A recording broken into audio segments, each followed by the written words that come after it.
Have you ever felt like your mother's love was just a transaction? Like it was something you had to earn and could be easily taken away in just a heartbeat? If you spent years feeling confused, guilty, or just plain invisible in your relationship with your mother, you're definitely not alone. This dynamic, where it feels conditional and your needs are always on the back burner, is incredibly damning and can leave deep emotional scars. That constant feeling of walking on eggshells, the nagging self-doubt, and the quiet belief that you're just never good enough. It often starts with a parenting style that isn't about nurturing you. It's about feeding the own parent's needs. Figuring out the root cause of these feelings is the first and honestly the most powerful step towards healing. It's about finally putting a name to an experience that's been as confusing as it is painful. Today we're going to talk about the signs of a narcissistic mother. This isn't about carelessly throwing a label around, but about finding some clarity. The term narcissistic mother points to a mom who shows traits of narcissistic personality disorder, or NPD. This means her behaviors are part of a long-term pattern that puts her own needs first, usually at the expense of her children, emotional well-being of her children. Recognizing these signs can be a light bulb moment. The moment you realize it was never your fault to begin with. The most confusing kind of love is the one that hurts. It's the kind that comes with strings attached, that keep a mental scorecard of your mistakes, and somehow makes you feel responsible for an adult's happiness. If that sounds painfully familiar, then this video is going to be for you. We're going to be breaking down the most common signs that you might be dealing with a narcissistic mother, looking at both the subtle signs and not so subtle signs that define this personality. This is your first step from confusion to clarity. For those of you, if it's your first time, I welcome you. For those of you, if you're back, as always, welcome back. My name is Joe. I'm a life and relationship coach as well as a narcissistic survivor. So the first and most fundamental sign of a narcissistic mother is a deep, profound lack of empathy. And we're not talking about an occasional bad mood or selfish moment.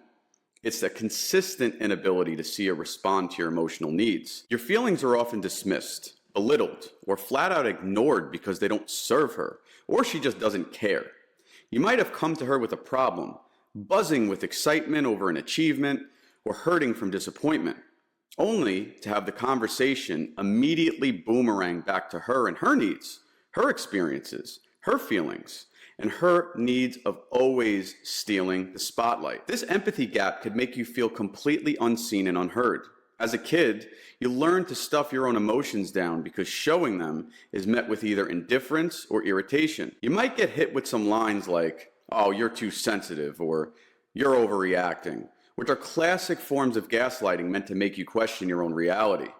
This constant dismissal teaches you that your feelings don't matter, which can lead to major struggles with expressing emotions and building self-esteem later in life. It creates an emotional black hole where a mother's warmth should be, leaving you feeling utterly alone. A narcissistic mother often has this overwhelming need to control every single part of her child's life. They can stretch from your friends to career choices to your personal style, even who you date. This doesn't come from a place of genuine worry for your well-being, though.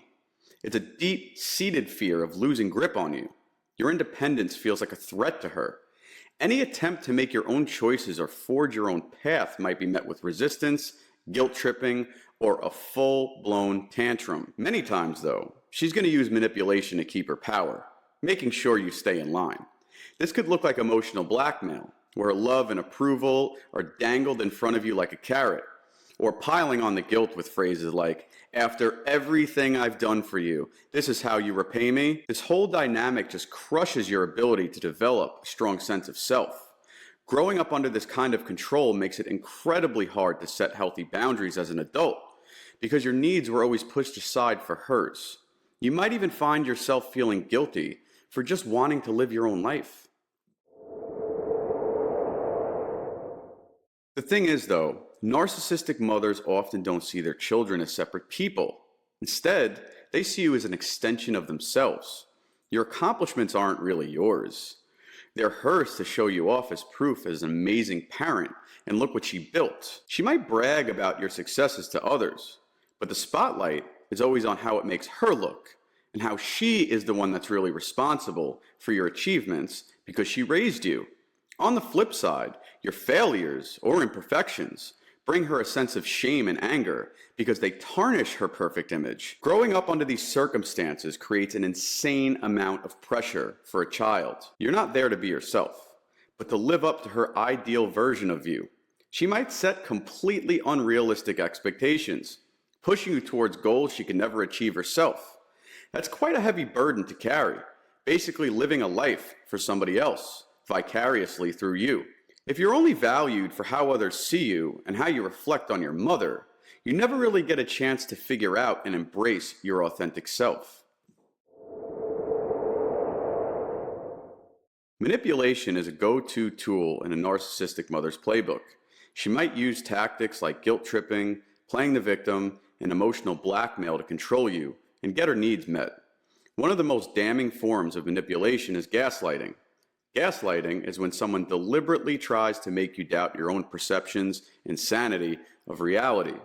She might deny things that are absolutely true, twist your words, or insist that you're just imagining things. Phrases like, "that never happened," or "it's all in your head, you're overthinking it," are just designed to chip away at your confidence in your own memory and judgment.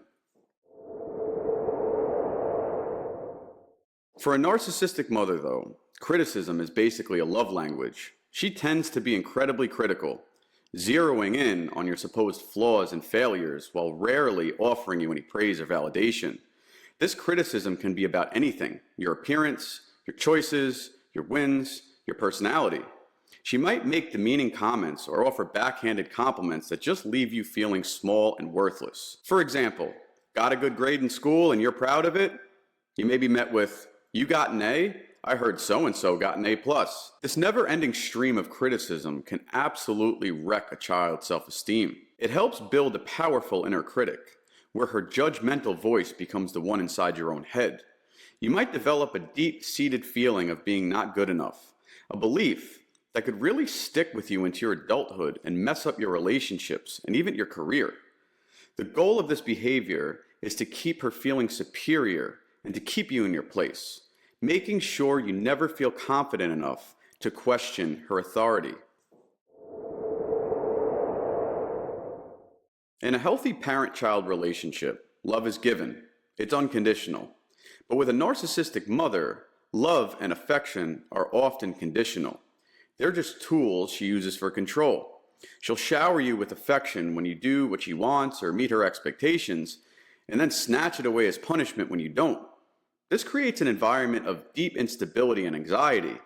You'll learn really young that love is something you have to earn, and that it could vanish in just an instant. Now, if they're siblings, a narcissistic mother will often create a toxic dynamic by pitting them against each other. This usually shows up as the golden child and the scapegoat. The golden child is the one who can't do any wrong. They get showered with praise, special treatment, and are a perfect reflection of the mother's ideal self. The scapegoat, on the other hand, gets blamed for all the family's problems. They become the target for all the mother's frustration and self-hatred. The thing is, this division is a power move, a way to divide and conquer the children. It creates resentment and rivalry between siblings, stopping them from ever teaming up against her. It's important to know that neither role is healthy. While the scapegoat deals with obvious criticism and blame, they often see the family's toxicity more clearly. The golden child, who seems to have it better, often struggles to form their own identity and can stay trapped in a dependent relationship with the mother for life. These roles can also switch, though, which just adds more instability and keeps everybody on edge. Trying to make sense of a relationship with a narcissistic mother is incredibly tough. And just recognizing these signs is a huge step forward. If any of this resonated with you, consider subscribing and hitting the bell icon for more content on understanding and healing from difficult family dynamics. Your journey to understanding is so important, and you don't have to do it alone. If you feel brave enough, share your story and experience in the comments below.